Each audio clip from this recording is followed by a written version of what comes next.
Hola, en esta ocasión vamos a hablar sobre la organización de contenidos, es decir, cómo nosotros vamos a elegir el contenido de una materia y organizarlo para exponerlo frente a un grupo. Entonces, en esta sesión quisiera que ustedes sean capaces de organizar los contenidos temáticos de una materia de manera lógica, o sea, que la forma en que ustedes lo organicen tenga sentido con la capacidad de sus alumnos, con el nivel en el que estén, etcétera, ¿no? Y con la continuidad de los objetivos, ¿sí? Entonces, para esto vamos a ver algunos temas que serían la definición de los contenidos de aprendizaje, su selección, la secuenciación que van a seguir y la división de los contenidos, ¿sí? Entonces, básicamente es cómo organizarlos, cómo seleccionarlos, cómo acomodarlos, ¿sí? Y entonces, ¿qué son los contenidos de aprendizaje? Básicamente, los contenidos de aprendizaje serían todos los temas en los que se puede dividir una materia. Por ejemplo, si tenemos la clase de biología, biología sería nuestro contenido temático. ¿Cómo lo vamos a dividir? A lo mejor pensamos en dividirlo por animales, plantas y luego otras cosas, etcétera, ¿no? Entonces, la forma en que nosotros lo vamos a dividir sería, pues, la división de nuestros contenidos de aprendizaje en todo nuestro contenido de la materia, ¿sí? Entonces, todo el contenido involucra actividades, experiencias, también saberes disciplinares que estén involucrados en el proceso del aprendizaje del alumno y por esto siempre están ligados al objetivo de aprendizaje.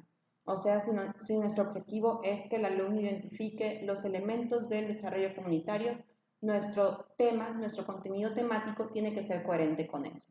O sea, que trate sobre eso, que siempre esté enfocado en lograr ese objetivo. Entonces, siempre hay que considerar al educando y su forma de aprender. O sea, cómo el alumno aprende. Cada persona aprende de forma distinta y nosotros tenemos que considerar eso. También implica relaciones interactivas dentro del aula.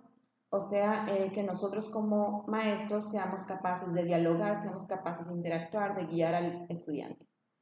Y pues básicamente los contenidos serían todo lo asimilable, o sea que están justo en el puente entre lo teórico y lo práctico de un programa de estudios. O sea, si nosotros planteamos como teoría, bueno, en teoría los estudiantes van a aprender esos objetivos, los contenidos de aprendizaje serían lo que nos llevarían a la práctica, ¿sí? Sería todo lo que haríamos en el salón. ¿Cómo nosotros seleccionamos los contenidos? Primeramente tendremos que plantear cuáles son las necesidades. ¿Necesidades de quiénes? Pues de todos los que estén involucrados en el proceso de aprendizaje.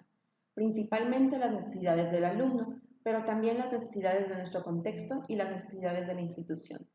Si nosotros pensamos en las necesidades del alumno, tendríamos que pensar qué edad tienen los alumnos, o sea, qué necesitan saber a esta edad, de qué nacionalidad son, a qué estrato social pertenecen, ¿sí?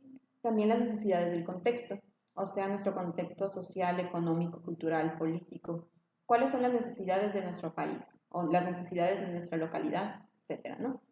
Y también las necesidades de la institución, que sería, pues, por ejemplo, su perfil de egreso. O sea, si nosotros trabajamos para una institución a la que le vamos a dar clase, pues, a algunos alumnos, tendríamos que pensar en cómo nuestra materia ayuda a este perfil de egreso o al enfoque que tenga una escuela. ¿Sí? Entonces, básicamente, tenemos que pensar en las necesidades de todos los que están involucrados y también en las capacidades de ellos. También tenemos que pensar en cuáles son los tipos de saberes que vamos a nosotros impartir. Por ejemplo, habíamos dicho que existían distintos tipos de dominios de aprendizaje. También existen diferentes tipos de saberes, ¿sí? Solamente que, aunque podrían parecer muy similares, no siempre se corresponden, ¿ok?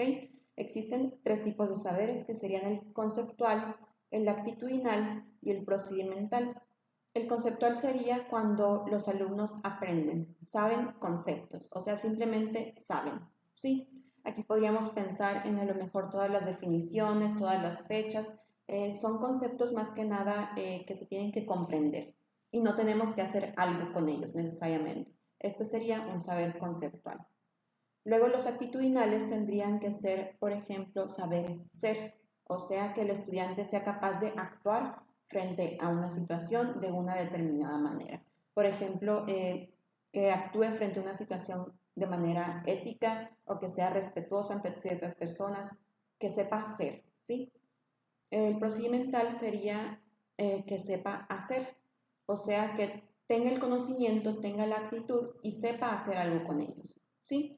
Por ejemplo, podríamos pensar que las matemáticas siempre están en lo conceptual, pero no es verdad, porque si nosotros tenemos que hacer que el estudiante aprenda a restar no solamente es el concepto de la resta, sino que sepa hacer el procedimiento de la resta. Entonces, siempre en un contenido de aprendizaje tenemos que meter estos tres saberes, ¿sí? Podríamos meterlos todos juntos, podríamos meterlos en unidades didácticas distintas, etcétera, ¿no? Pero siempre hay que considerar que no son excluyentes en un programa, o sea, no siempre tenemos que pensar en, bueno, son matemáticas, por lo tanto son procesos mentales, por lo tanto siempre es conceptual. No, muchas veces implica, por ejemplo, procedimientos, o si estamos en un curso de apreciación musical, implica saber a lo mejor un poco de teoría musical, a lo mejor implica tocar un instrumento que sería pues procedimental, y también implica pues una cierta actitud frente a la música, ¿sí? Entonces siempre vamos a encontrar que estos saberes se van a estar complementando y se van a estar apoyando unos a los otros. No son necesarios todos en un programa, pero sí es importante considerar los tres. Hay que cuidar que el contenido de nuestras materias siempre sea relevante, efectivo, significativo y además flexible. Con relevante nos referimos a que tenga importancia para el estudiante, con efectivo a que llegue al estudiante de manera correcta, de manera efectiva. Significativo es que el estudiante no solo se relacione con él, sino que le dé un sentido a su propia realidad a partir de estos conocimientos. Y flexibles porque siempre surgen imprevistos durante una clase. Entonces, por más planeada que la tengamos, a lo mejor tendríamos que mover ciertos contenidos dependiendo de cómo veamos el grupo, ¿sí? Entonces, siempre hay que considerar estas características de un contenido. Aquí tenemos un pequeño ejemplo de una materia y hay que pensar en qué contenido podemos seleccionar, ¿sí? Qué contenido va a ser relevante, efectivo, significativo para estos estudiantes. Si planteamos una materia de música para primero de primaria, ¿qué contenido de estos tendríamos que incluir? Hay que pensar en las necesidades del alumno, hay que recordar eso. ¿Qué tanto necesitan saber de música los alumnos de primero de primaria? ¿Sí? Entonces, si tenemos como lista de contenido características de la música barroca, a lo mejor no sea tan pertinente o tan relevante y tan significativo para un alumno de primero de primaria, pero sí podríamos meter un poco de apreciación musical. A lo mejor tendríamos que sacar de aquí algunos tecnicismos, ¿no? Por ejemplo, modo jónico, a lo mejor no lo necesitan los alumnos de primaria. A lo mejor no necesiten teoría musical, a lo mejor no todos los alumnos cuenten con un piano en su casa para que puedan practicar todos los días o con un violín, pero las flautas son baratas, ¿sí? Entonces nosotros hay que pensar siempre en las necesidades del alumno, en las capacidades del alumno, también sus capacidades económicas, ¿no? No les podemos pedir a todos los alumnos que tengan un piano en su casa, pero a lo mejor podríamos pedir presupuesto a la escuela para comprar flautas, etcétera, ¿no? Entonces, siempre hay que pensar en cómo vamos a armar un curso.